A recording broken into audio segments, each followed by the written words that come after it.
Welcome to Filed, a monthly conversation with those at the convergence of data privacy, data security, data regulations, records, and governance.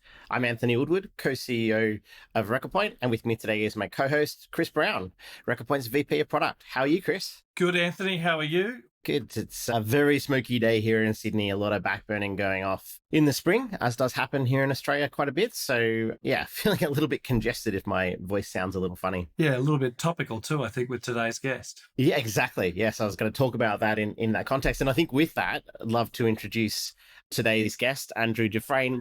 Andrew, would you like to give a bit of a rundown on your history? I mean, Chris and I are super excited to get into some detail with you, but love to understand your context and give the audience a sense of who you are and where you've been. Sure. Well, thank you for having me. I appreciate it. I look forward to this conversation. I actually started in the information governance, records management field on the end of the life cycle, as we will. I started in college working at the archives for the university and worked in the conservation lab conserving documents, World War II posters, books. And out of that came I don't want to call it a love, but it was an interest in records management. And from there, when I got my master's, I was hired by the city of Hollywood, Florida. I think that was like 1993, I think, or 93, I think it was. And I went down there and they did not have a records management program or an archive. So, it was part of my duty to go down there and start a program from scratch. And throughout my career, I've pretty much done that with almost every job that I've had. And then from the city of Hollywood, which was a fabulous job, and learned a lot about disaster preparedness there because, it's north of Miami and south of Lauderdale. So you're right on the coast and you always have to be prepared. And we weren't really that prepared because we didn't do a whole lot of disaster preparedness. But from there, I actually I left the government and went and started my own company called the Archive Company in Ohio, and bought an existing company called Data Reduction Systems and changed the name to the Archive Company and did that for about 7 years until I sold it. And then from there, that was in Ohio. And then I left and went to the National Archives and Records Administration in New York City, Region 2. And that was a eye-opening job. That was 2005. So that was right after the 9/11, and being in New York City at that time was interesting. And then from there, I left NARA, went to Elon, and went to private, the pharmaceutical end. Same thing. They didn't have a program, came in and started an information governance program. The challenge there was that it was a much bigger organization.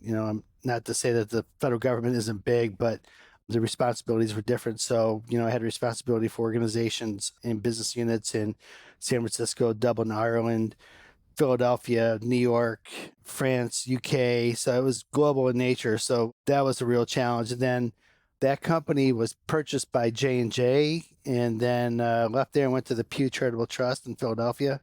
And then that job lasted about 3 years. They said that they were moving their headquarters to Washington, D.C., and I had just purchased a house and I couldn't leave. So I took the buyout, and then my mom got sick. So I ended up back in Ohio.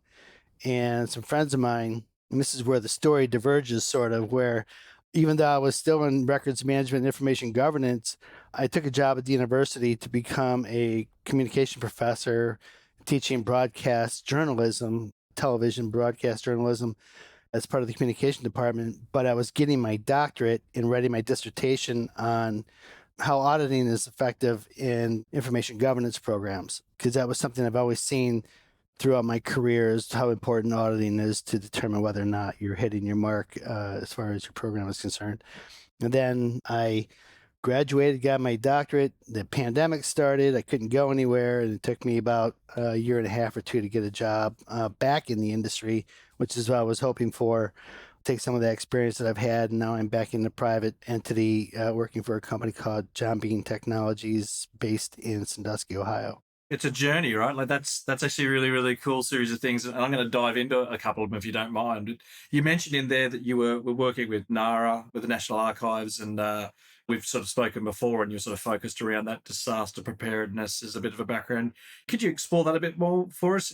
What were your responsibilities and what did you learn from that time? So I was a senior records analyst, and my responsibility was to go out initially was to go out and help other federal agencies in Region 2, which included New York City, or I should just say New York, New Jersey, San Juan, Puerto Rico, and the Virgin Islands.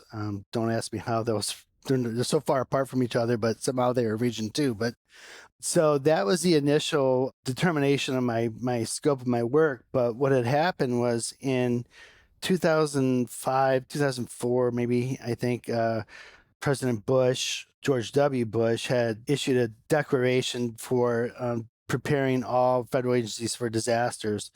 I think it was something like called Presidential Directive 51, basically outlining what the responsibilities were. And so we put a team together. So it was like the GSA, which was in charge of all the buildings, FEMA, NARA, Army, FDNY, and NYPD. So we would go around and basically train the trainers. So each one of us had responsibilities for developing disaster preparedness agendas and for each agency. So my responsibility, as far as NARA was concerned, was helping in staging hot sites, cold sites, records management, how to prepare your vital records, where to stage them, digital auditing of your systems and make sure that you're doing backups, that kind of thing. It's just really talking about these issues, not necessarily showing them the practical applications, but just talking about here's the outline, here's what you should be doing, here are the directives, this is how NARA can help you. This is where the consulting part of it comes in as an analyst. That was a lot of fun because we got to travel around a lot. But yeah, one of the things we did, one of the biggest things we did three things actually. It was called Exercise Double Play, which was a crosswalk at John Jay College where we did one of the largest tabletop exercises for disaster preparedness for all federal agencies in Region 2. So you had, you name it, they were there, Social Security, DOT, everybody you can possibly imagine was there. And what we did, and what my role was, because I had a background in broadcast television, was that we did these video injects and we'd play the inject, and you had a responsibility as the viewers to then respond to that inject. And there was, I think, 14 or 15 of them.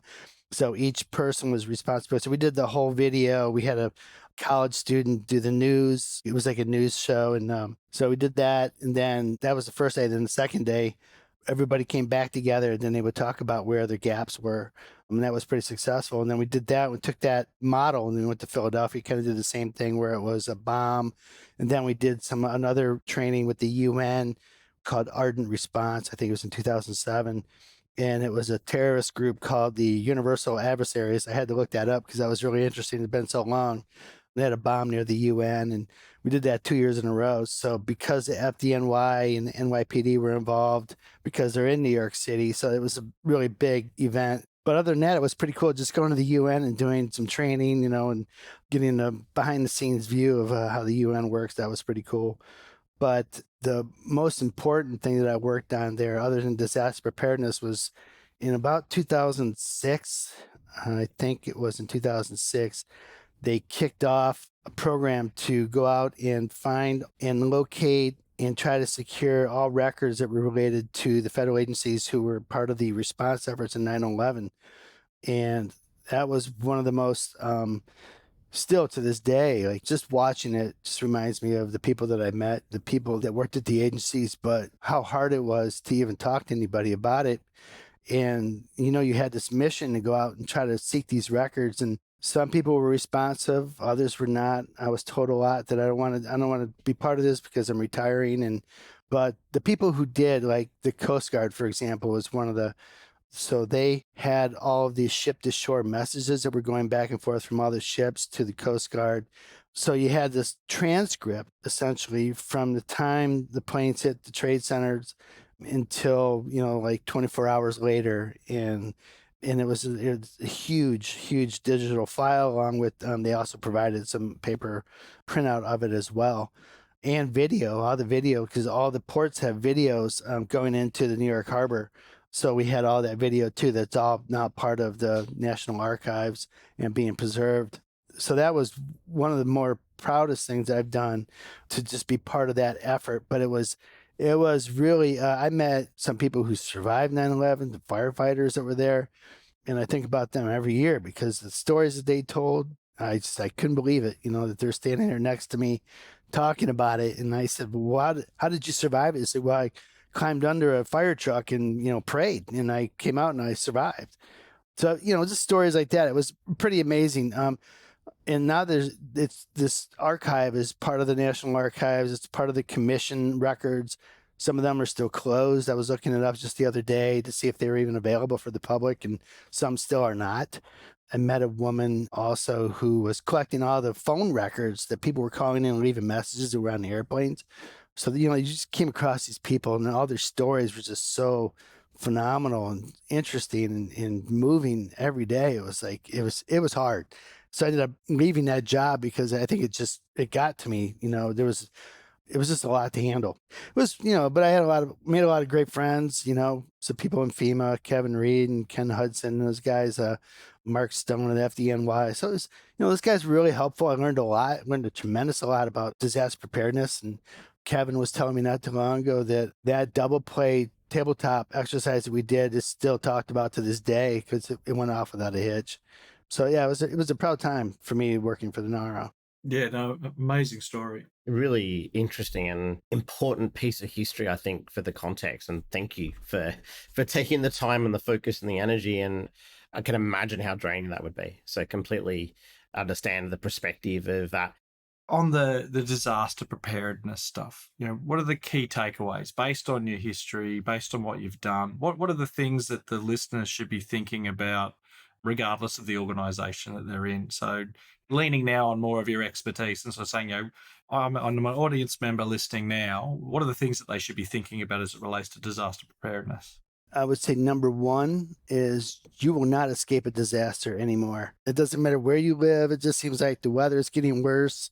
Call it global warming, whatever you want to call it. But it seems like everybody is now, in a disaster zone.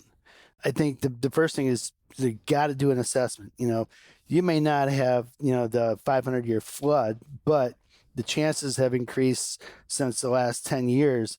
So you better do an assessment, be aware of it, and then conduct training.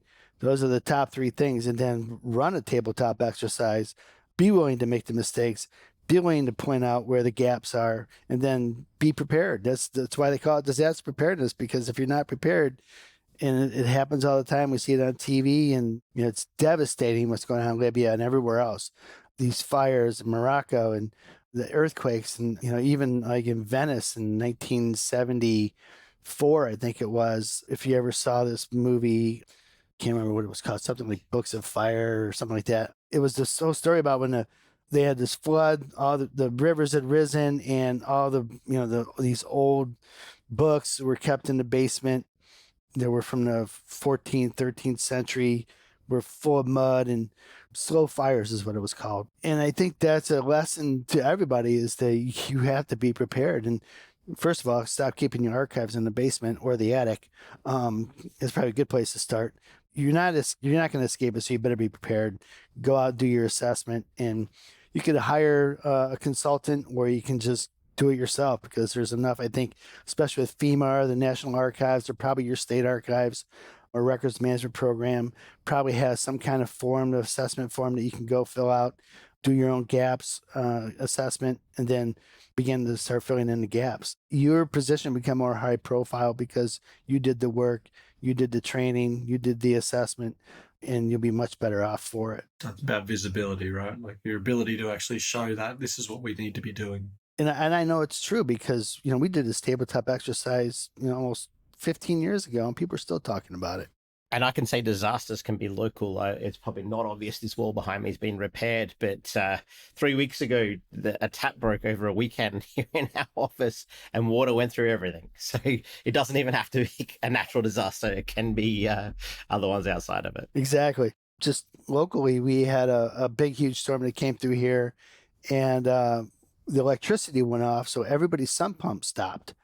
So everybody on that street got flooded. All their basements were flooded because the electricity went out. I mean, nobody had generators. Things that you think that you can rely on, you can't rely on anymore. You have to be diligent, and you have to go and do your work and get ready and be prepared. Or I suppose you just throw caution to the wind and just hope for the best. Yeah, there's always a way. Yeah.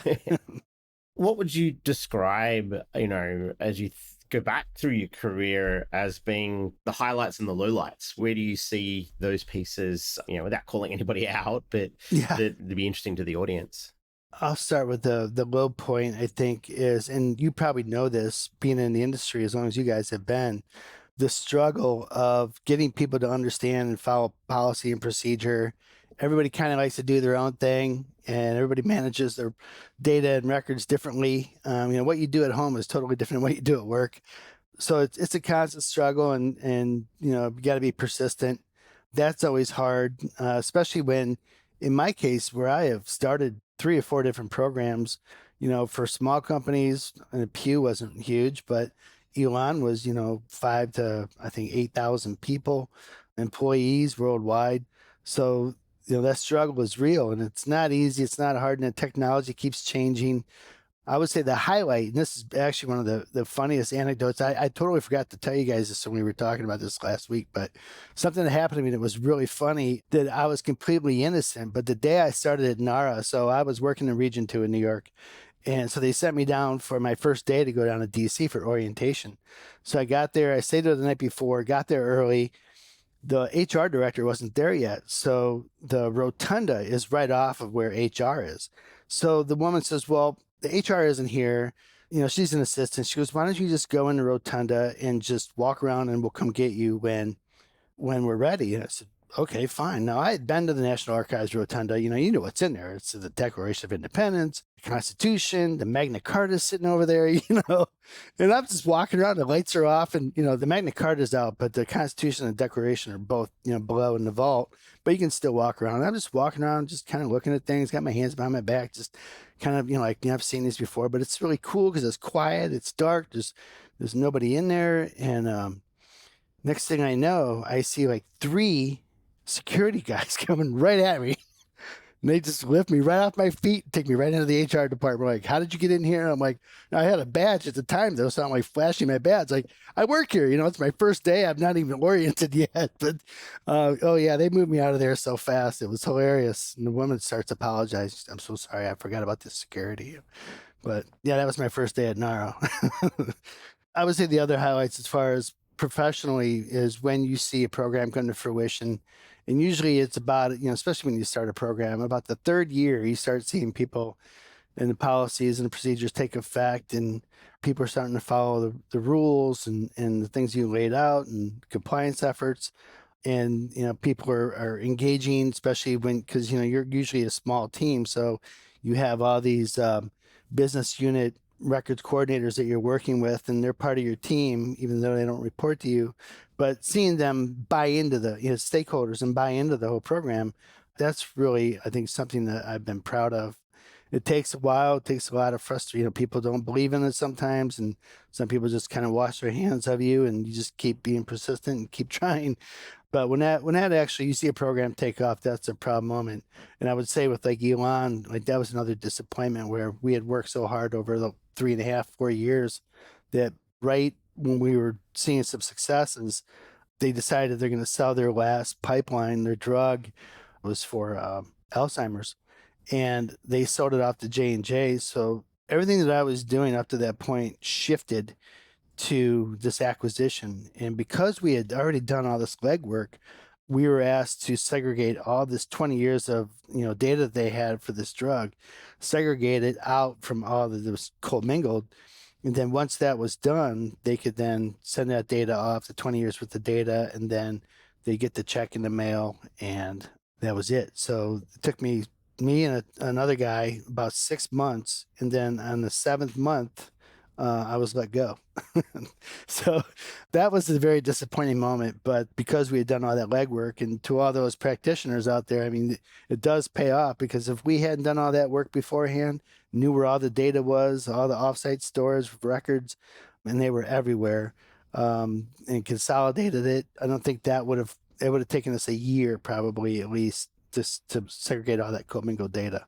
So, Andrew, talking through those stories, and, again, you've made the point, it takes time to see value. It takes time to see the wins. And, you sort of started this journey, I think you said the early 90s. How have you seen the industry evolve? Because that bit hasn't changed. It still takes time to get that value, right? Yeah, and the obvious is going from analog to digital, born digital. That has been a big part of it. That transition, and we're still kind of in the midst of that too. I was talking to the guy who does our recycling about our paper. I said, "Have you seen a drop off?" He's like, "Oh no, I've seen actually we do more recycling now than we have 10 years ago." And I was like, well, this is going backwards. So they take all the printers off the desktops, and now you got to walk to the printer, and people are still using paper. I can't say that I've seen a whole lot of change because it's still employee based, human based activity that we're doing. Some people are organized, some are not. You try to give them keys to help be more organized and help them along the way, but the digital world has actually made that worse, especially in unstructured environments. And we try to get them in a structured environment, and it's just, there's still just data everywhere. And what I see is not much has changed other than we've gone from analog to digital, but the technology changes, the people don't, their behavior and their habits don't really change that much. So we've learned to adapt to the behavior and try to force people into some boxes. They may not like it, but sometimes that's what you have to do. Push them kicking and screaming into the 21st century. But if the technology could stay, in the status quo for a little longer than 3 years, it might help us, but that doesn't seem to be the case. So you feel like you're constantly adapting. And I feel that as practitioners in the information governance space, that we are always adapting, but our clientele and our customers are not. And those are the people that we work with. Sometimes they have a hard time adapting and moving along with the trends. And so that part of it, I've seen it evolve, but I can't say it's always been positive.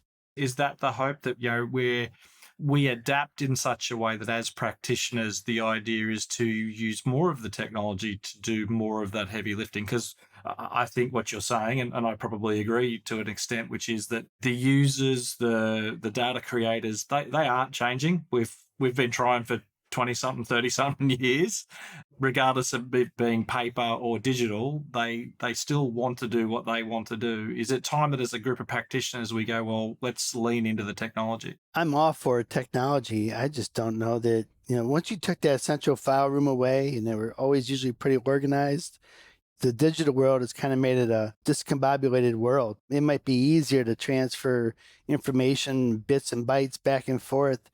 But when you go to store it, if we could, go back to the dumb terminal, that might be the answer. Is that, I know a lot of companies are trying to keep people from storing stuff on their local drives or C drives and force them into, a structured environment. I think sometimes you're just going to have to do that. There's going to have to be prompts. You start a record, this record belongs in this space, in this location. You don't have a choice. It's not about the content per se, but it's about managing the life cycle of that record. And I think, people don't want to be told what to do. And I think maybe we're not telling them, we're just driving them there. We set the roadmap, and we're going to push them into the car and get them to where they need to go as easily as we can. I don't know what the answer is, but that's, over the years, it's just human behavior doesn't seem to change very much. I liken it to in 2004, 2005, when we went from a 4:3 television screen to a 16:9.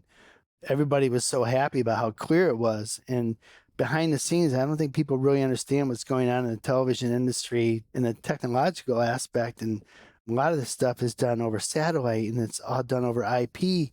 And they've moved along so well. Why can't we? They just made things much more efficient and more effective. And I think we can get there. It's just going to maybe take some time, especially with the younger generation coming up. They're born into a born digital world, and maybe that will be the difference. And look, I think I probably take the point there, though, right? Like, we didn't really get a choice about 4:3 to 16:9. It was the right decision. Yeah, we were all very happy with the outcome, but we didn't get a choice. You kind of, yes. you can keep your 4:3 telly if you wanted to, right. But you're going to miss out on the bits on the side. Exactly. Yeah, exactly. Well, there was 16:9, the real resolution, and that's for a whole other podcast that we should record for.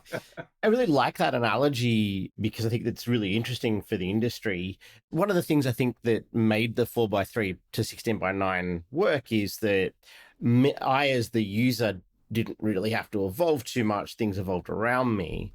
Are you seeing that as the same? Because I think one of the biggest challenges that we're seeing is the very definition of what a record is has changed. And that's what's actually made it harder. Because in the file room, you had the signed piece of paper. That was the record. We put it in a file, we put it in a box, and we know where that was. Now we have a very different definition. How do you see that evolving and that impacting it? Because I think there's some underlying principles that are changing. Yeah, that's true. People have to adopt. And I think that, even though we've established in many cases what a record is, actually we don't. It's really the attorneys and the legal profession that does. What's admissible in court, what's a record. And that's where I think the training comes in is, teaching people exactly what it is that you're looking at and just creating awareness. And I think a lot of people don't have that awareness. They're kind of stuck in their own little bubble and, they're working in that space and, outside of that. And it's not until there's a legal hold or something that they start freaking out that, maybe I'm not doing the right thing. But yeah, I don't know. I think about this all the time because, I'm in it. I'm, a practitioner dealing with it every day, thinking about how I can help to change people's behavior. And I think a lot of it is through awareness and training. I think your point even challenges me a little bit that the definition of records was never a fixed thing. It is something that's created of the context of the thing you're arguing. And that's where it gets tricky because it has to be provident. It has to be auditable. It has to be contextualized to the thing that it's trying to represent, that, in that court case, in that particular argument you're trying to construct from that evidence. So I think that's very interesting. I think where it gets very difficult, and I think this is the point you were making earlier, in an electronic world, that volume that does that is huge. So, I had a meeting earlier today with a company that builds the large electricity generating windmills. And they have a bunch of data streaming off those, and they want to look at how they manage key events that occur in those situations in a provident way for a particular court case that's coming up for them. So you've got this data stream happening from all these different devices and content. And in the future, we're going to have a lot of cases, a lot of legal issues that surround these data streams and these operations of things for decisions people made way before the data stream ever happened.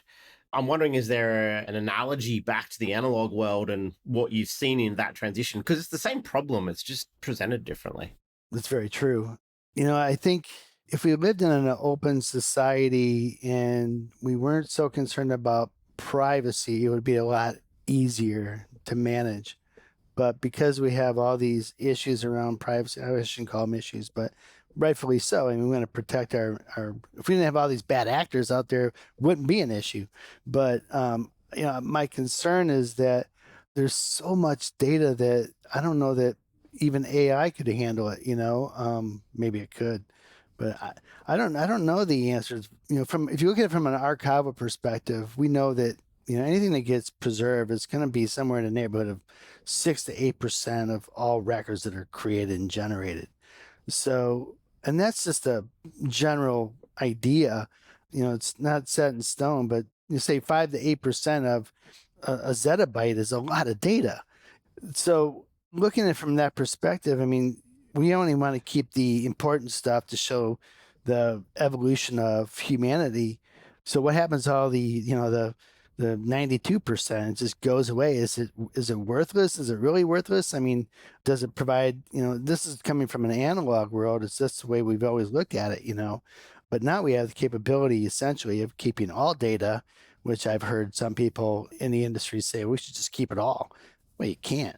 I tend to look at it from that archival perspective, is that it's only the decision makers that seem to warrant keeping their information, and the rest of us who don't make the decisions kind of fall away to the side, right? You drive around Europe and you see all these castles, and they're rich barons, and they're the ones whose history is told, and not the ones who are working for the baron. And that's the way I look at it, is that all that stuff, I don't think much of that's going to change. They're still going to spend a lot of time archiving what they think is important from the leadership perspective, and the people who do the real work are just it's going to go away at some point. I love that analogy. It's a very cool analogy, right? Like it's, we're only telling the history of those who have the castle, not the those who have done the work. I do like that analogy. I'd love to probably sum up for someone who's either starting out their career or really just getting into information management and governance. What would be your key lessons? I got to think about that because, I have two young people that I hired that are in their 20s who knew nothing about records management, information governance. One knew a lot about data, the other one knows a lot about writing. And, I spent a lot of time explaining to them and training them to get them to understand where I'm coming from and how important this is. And if you're starting out and, they didn't go to a school where they teach records management. And I think a lot of people don't, a lot of people assume these positions and they go to the conferences, and the conferences still to this day, and they're still going and teaching, records management 101. And the other day I was thinking about it. I was at Nagara in Cincinnati, and they're still teaching the same courses because you have this new crop of people coming up and they don't have that experience. So you do the pre-conference, you do the classes, and you just start, become a sponge. You just take it all in. And sometimes that's the best way, because I can say in my career, I don't think I've ever met anybody I know they have, but I haven't met anybody who's actually graduated from a college program that was designed for records management. And I know they exist, like Pittsburgh had one, and I think one in Seattle maybe, and maybe Chicago. But I've never met anybody actually graduate from one of those programs. So everybody's kind of learning it through these conferences, and you have to be a sponge, and you got to take all the classes and ask the questions, and trust the people that have gone there before you and learn from them, because it's like I said before, I was talking about all these guys that work for FEMA and FDNY and the New York Police Department, and how much I learned from them just gaining an understanding and asking questions. It was tremendous for what I learned, and I wasn't a firefighter or a police officer, but the knowledge that they had was so strong, and I'll never forget it. And that's really what it takes, is take the courses, ask the questions, find a peer, find a mentor, and bug them until, they finally tell you to, bugger off. And then just ask one more question after they've told you that. Yeah, exactly. But I think that's some really great advice. I mean, there's so much shared knowledge out there and so many places to access it. I think that's fantastic for people. Did you have any final thoughts as we wrap up? I hope that if there's anybody that's young out there in their 30s that's listening to this, that, they stick with it, because we definitely need, I don't know if the profession is still strong. I know that Nagara had one of the largest attendees they've ever had. So I was on that committee a little bit, but not much. But they had something like 400 and some attendees. So I like to think that that's an indication that it's growing or that it's sustaining, and people are finding this important. I'd like for the people who go into IT to have a better understanding of the importance of information governance and data management from our perspective, not just theirs. Somewhere in the middle we'll meet someday, I think, but just keep, you got to be persistent. And that's my advice, is be persistent. And I love that convergence notion. It's what this podcast is actually about, is converging technology and data regulation, data governance. So I think that's a great thing to wrap up on. Thank you very much for the time today, Andrew. I love the stories. It's a fantastic journey that we've been on in today's conversation. Thank you, everybody, for listening.